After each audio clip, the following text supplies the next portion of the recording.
काल कुठल्या सभेमध्ये हा विरोधक बोलला, त्याच्या पोटामध्ये काय दुखतंय आता, की या जिल्ह्यामधल्या लाखो रुग्ण जे मुंबईच्या हॉस्पिटलमध्ये त्यांचा मोफत उपचार झालेला आहे, हे त्याच्या पोटामध्ये दुखायला लागले.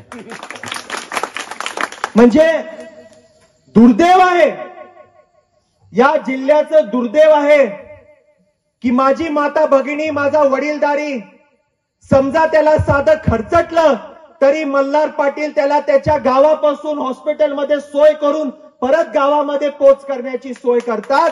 हे यांच्या पोटात दुखतं. काहीतरी 4,000 पेशंटचे 18-17 कोटी रुपये घेतले म्हणतो. अरे मल्हार पाटलानं 1,05,000 रुग्णांची सोय केलेली आहे, मोफत शस्त्रक्रिया केली आहे. तू काय 4-5 हजाराचं बोलत बसलायस. रोज या धाराशिव जिल्ह्यातले माझे मायबाप 200 ते 250 रुग्ण हे मुंबईला जातात रोज. हे तुमच्या पोटात दुखतं, हे पोटात दुखतं. हे नाळ हे पद्मसिंह पाटलांच्या कुटुंबाचा आपल्या जनतेसोबत आहे. हे काय उपकाराचा विषय नाही, हे आत्मीयतेचा, लोकांसाठी असणारं प्रेम आहे हे. आणि हा काय मल्हार पाटील त्याच्या पुढच्या 50 पिढ्या पण हे आपल्या लोकांसाठी करत राहणार.